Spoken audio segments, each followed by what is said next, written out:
And we are back. Pokemon Pearl Hardcore Nuzlocke. The run continues here. The final first encounter of the run is going to be the Tentacruel here. Let's see if we can catch this jellyfish and add it to the final team. And then after that, we just got to get through Victory Road and face our rival Barry for the last time as he's guarding the Elite Four. So we have secured the jellyfish. Let's go and see if we can make it through Victory Road and then beat Barry without losing anybody. We have made it through Victory Road without losing anybody, and now it is time to take on Barry, our rival, for the last time. We got everybody leveled up to level 53 here to match his Infernape, and we are looking pretty good. We added the Tentacruel that we just caught for our first encounter, and I think all 6 of these are potentially going to the Elite Four. I might swap 1 or 2. I don't want to jump the gun here just in case Barry does kill 1 or 2 of these Pokemon. So let's see. I have a strategy ready for him, but I think a critical hit will completely flip it upside down. So let's just see how this goes. He's going to send out his Staraptor first, and he has a really nice team of 6 Pokemon here, and I'm super excited for this fight. So let's just dive right in and see if we can beat him without losing anybody. Staraptor comes down. We do have a tiny level advantage here. I hope that's going to keep Yuichiro, our Torterra, alive here, but really all I want is to get this Leech Seed down so I can get the Gyarados out there a little bit safer and try to ramp up on his team. So let's all in on the Leech Seed here. Staraptor goes for a really big close combat. Hopefully no critical hit here. And Torterra eats that like it's nothing, no problem there. And Staraptor drops both special defense and defense, which is really nice. And Yuichiro clutches, gets the Leech Seed down. So that is really nice. That is really big. And now we can get the Gyarados out there a lot safer and get the Intimidate down, as well as all of Staraptor's moves are physical. Now Staraptor does have U-turn, which can get him out of here. And Barry might lean into that to reset the defense drops as well as use the Intimidate again. But the close combat is not going to do anything, and then the Leech Seed is going to heal up our Gyarados. So the game plan is going really well right now, and let's go ahead and dive right in and start getting those Dragon Dances down. So Gyarados, 1 proc of Dragon Dance. I want at least 2 before we start going crazy, but he does get the U-turn off, just a tiny bit of chip damage, but the Staraptor is now safe. And who is he going to send out? He's going to send the Heracross out, and he's going to be threatening with a Rock Slide here, which will do tons of damage. And I don't know if it would one-shot with a critical, but it's always a possibility.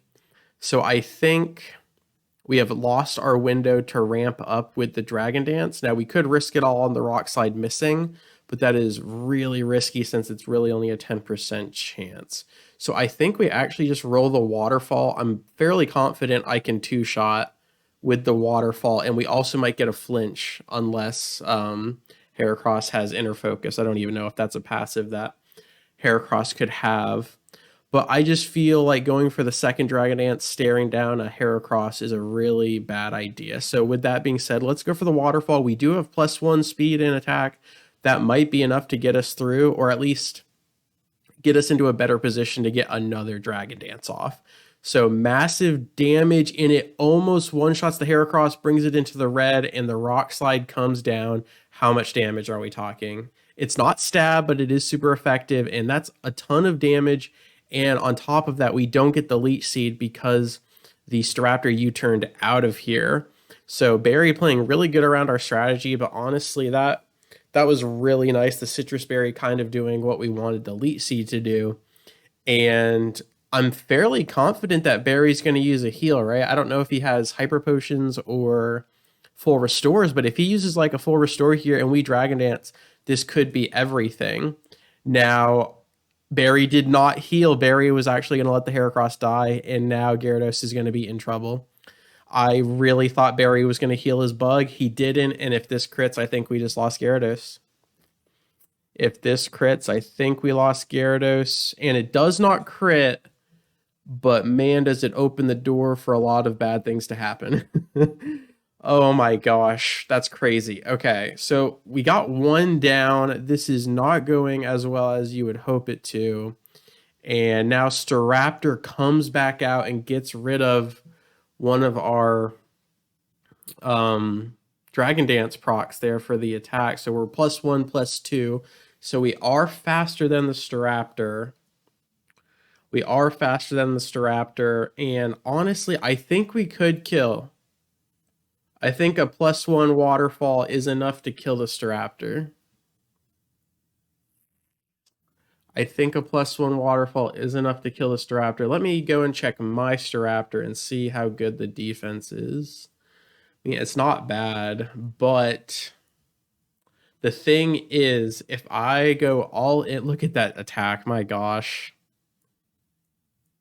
I really, really don't want to swap around. And somebody's gonna have to eat a close combat. And I guess I could do that with one of my tankier ones, but honestly, I'm going all in. We're going all in. I'm not going to risk the 5% mischance with Ice Fang. We have the +1, +2. We are faster. Gyarados has ridiculous base attack. I didn't come this far to swap Pokemon. I'm going all in. And plus, it's not even a full health Staraptor since we already chunked it. So this should finish the ridiculous bird here and set us up for success for the rest of his team. And it absolutely does. Gyarados clutches. So really good stuff there. And now Gyarados gets a level up as well. So we're going to see how much work we can do here. The Snorlax comes down and... Okay, so can you one-shot a Snorlax? I don't think we can one-shot a Snorlax. So we would literally be all in, hoping that we crit or flinch with a waterfall. It would do massive damage, but Snorlax can just finish us off with a crunch or body slam at that point. So I think what we need to do, I honestly think we could just do a tank battle and get Urichiro back out there and do Leech Seed and Curses and let that whittle down the Snorlax and then just finish him off. I think that would actually be a really good plan.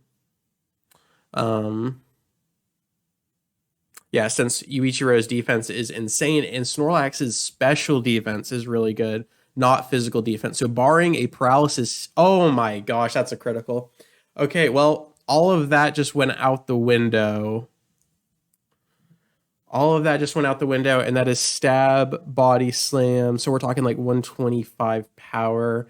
So unless we get crit again, I think we're okay. I absolutely think we're okay. And I think I'm going to get really risky again so someone doesn't have to swap into that and get a Leech Seed just to protect the team since Snorlax is going to be here. And if Snorlax is going to do a bunch of rest plays, Leech Seed is going to be absolutely massive. So if we do not get crit here, I think we're okay. If we do not get crit now, if that just kills because it high rolls, I'm going to be absolutely devastated. We do live, we do get paralyzed, no problem there. Now I feel a lot more comfortable swapping out and letting someone eat that because now they can heal with the Leech Seed. So honestly, we can probably get Machamp out there since it can do so much damage against the Snorlax. And if Snorlax paralyzes the Machamp, it will activate Guts, and then we'll be doing so much more damage. So it actually goes for a crunch. No defense drop here. Really good stuff. And the Leech Seed is going to heal that back. So really good spot now. This fight is all over the place, but we are working through it. And honestly, Cross Chop could potentially kill from there, but it has a 20% chance of missing. So I think we just do the revenge, eat whatever Snorlax is going to do, and then respond with some just massive damage in return. So a little crunch here is not going to do much, and it doesn't even get the defense drop. So now Revenge is going to be doing basically 360 power after all of those factors are added up here, whether it's super effective, also the double proc since he attacked first, all of that good stuff, and the Snorlax falls. Really, really good stuff. And now I do believe we have 3 Pokemon left, and the Infernape comes down. So Infernape has Flamethrower, Aerial Ace, Shadow Claw, and Focus Blast. And I am willing to wager that an Aerial Ace, it's only going to do 120 power. It is going to be super effective, but I think our defense is good enough, and I I think we can live that. Even if it crits, I think it's going to be super close. But that being said, I think again this revenge won't be super effective, but it will be double damage because Infernate's gonna go first here. So I'm all in on the revenge. It doesn't even go for the aerial ace, actually. It goes for the flamethrower.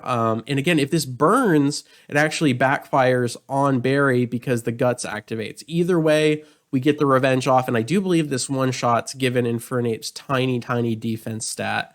And it actually holds on, which is crazy. Absolutely crazy. So given that, I think we actually swap into the Tentacruel and finish off the Infernape instead of risking, because now we are dead to Aerial Ace. We are dead, and then we're definitely dead to critical. And Tentacruel might be able to outspeed. So let's eat whatever Infernape's about to do here. Comes down with the Aerial Ace. This is still going to do a good chunk since our defense is not great. Okay, but I feel like we're outside of crit range, and if we're faster, Infernape goes down. We are absolutely faster. Really good stuff there.